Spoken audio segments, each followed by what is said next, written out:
title of this sermon is Sending Out Disciples.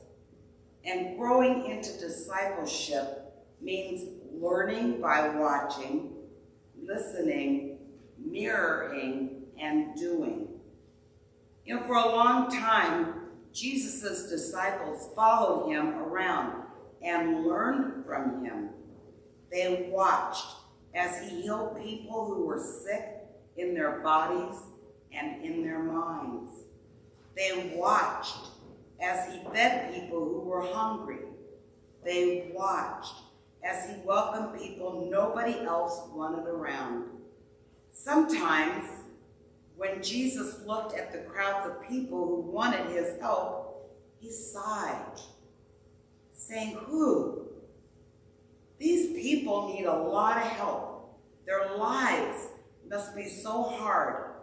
They're like a sheep with no shepherd." One day, Jesus said to his disciples, "You really ought to pray that God will send people out to help all the people who are hurting and sick and sad and hungry." Then, Jesus did kind of a funny thing. He answered his own question. I know. He said, "I'll send you on a mission trip. You can go out and help the people." Now, his disciples, and I know many of us have come through our stages as we're nurturing our faith, but his disciples that have been around him kind of looked at him and they just sort of stared at him when they heard that news. Send us out alone? Huh?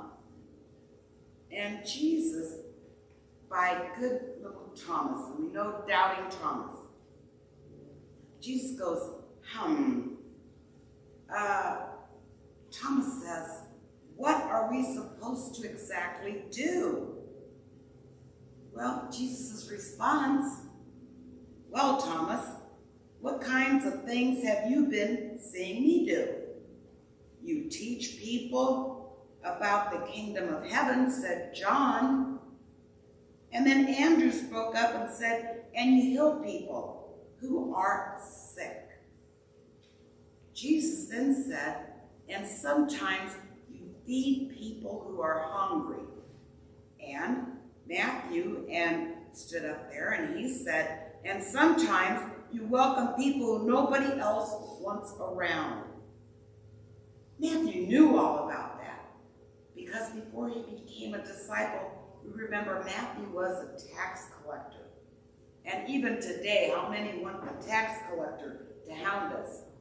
When we see tax something on an envelope, do we rip the envelope open to look at it, or do we slowly peel it open?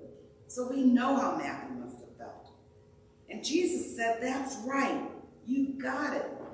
Go do these things."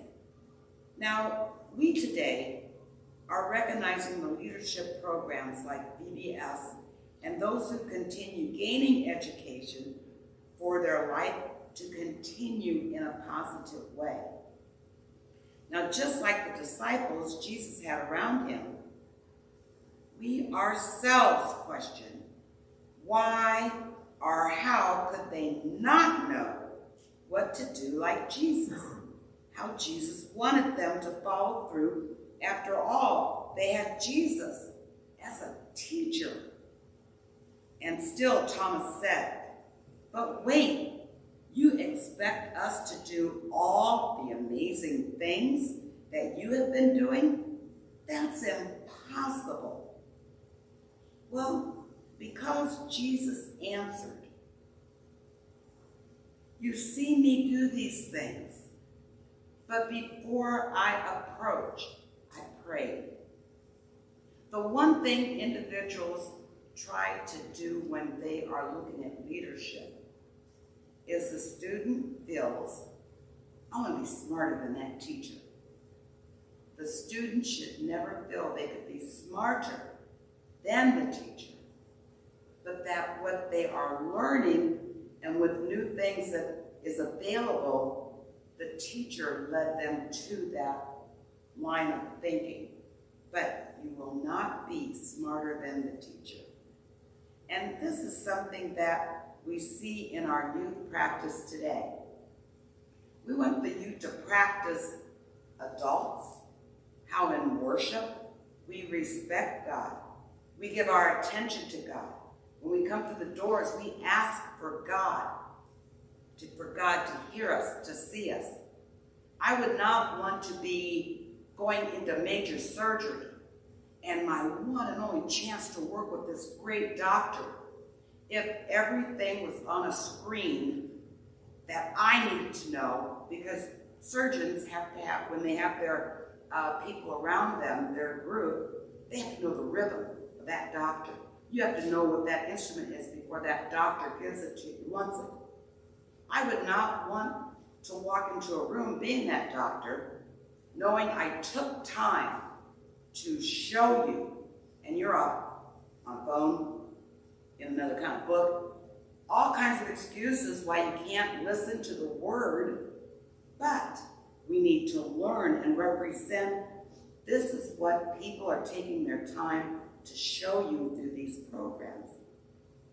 So Jesus answered, "This is why I wanted you to be my disciples. It is not just a happenstance that you walk through the doors. Someone has encouraged you. Someone has led you. Someone has pushed you so that you can learn to do the things they do.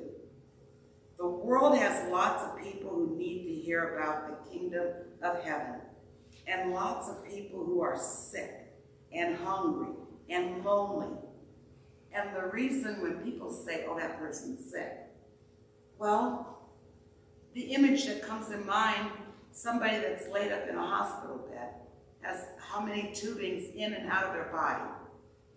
But sick can also be they're full of watching other people hate each other. That's a sickness that just gets in the middle of your stomach. Sickness does not have to be where you're watching it from the outside bleed, but we need to learn how to watch it and see what the inside and how the inside is bleeding, because you can't understand. So you go in and you help people in big missions when the blessing box needs to be filled. We have those that said, I will do it this day, this day, this day. But I've seen it when the youth have been around and they're pitching right in. They're watching how that gets filled. They're not guessing how it gets filled. They're assisting and helping. When they pray, used to be we'd start off and direct them and lead them in prayer. And now we ask the youth, because so much is going on, what would you like us to pray for you today? And they have friends, they have families, and they have their own single request. But now I'm proud to say that the youth knows the prayer before eating. And that's wonderful, because if they go out anywhere and somebody would like them to share a prayer, they will be able to do that. So it's a mission, and it's Christianity flowing all in one. Because as we know the power of prayer, I might not have been down the same dark road you have been, but when you pray for somebody that has or is going through, the power of prayer is magnificent. I don't know how many of you look in the sky at the clouds.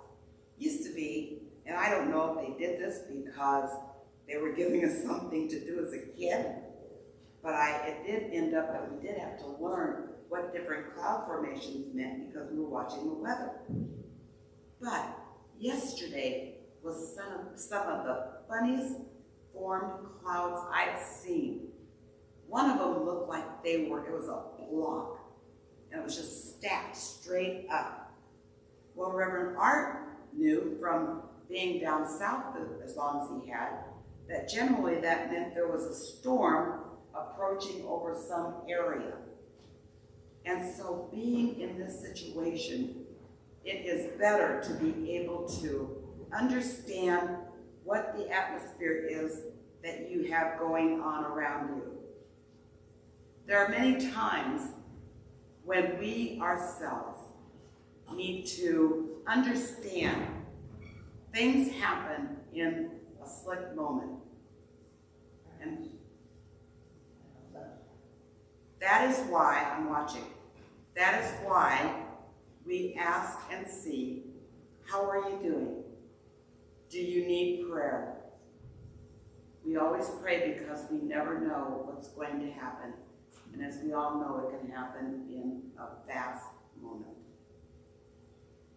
So youth, you have a lot that you haven't seen, nothing yet. And what I really applaud is the brave ones that come and want to be acolytes. We saw some brave little souls yesterday as they partook in what was going on. So, young people, you be patient with us as we try to introduce things to you. But tell us about your lives. Tell us what you don't understand, because that's what we're here for.